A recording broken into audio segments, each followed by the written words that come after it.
Alors ça, c'est un biais qu'on observe, le biais de planification qui est très très répandu, qu'on voit très souvent en entreprise. Finalement, c'est un biais qui fait qu'on va sous-estimer, le temps nécessaire pour réaliser un projet. En fait, ce qui se passe, c'est qu'on a tendance à pas imaginer toutes les problèmes qu'on pourrait avoir et effectivement, parce que les problèmes, c'est lié à la réalité, on est dans le détail, on est dans, ce qu'on fait au quotidien pour faire avancer les choses et ça, on sous-estime toujours, tout simplement parce qu'on le connaît pas. Alors pour, mieux planifier en fait ou comment on se débrouille face à ça?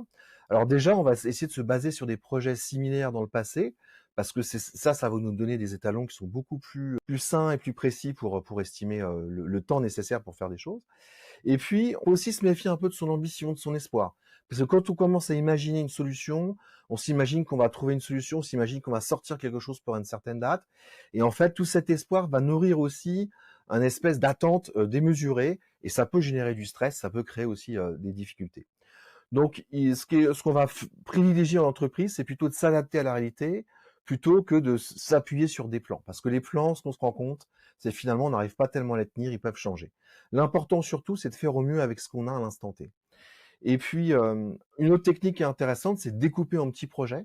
Parce que si on se trompe, on se trompe de moins quand on a fait un petit projet. Et si on arrive à livrer quelque chose assez rapidement, prendre des feedbacks des clients, tout de suite, on va pouvoir avoir de la valeur et faire des expérimentations et apprendre de ça, plutôt que d'attendre 9 mois, un an pour expérimenter une idée qu'on a en tête.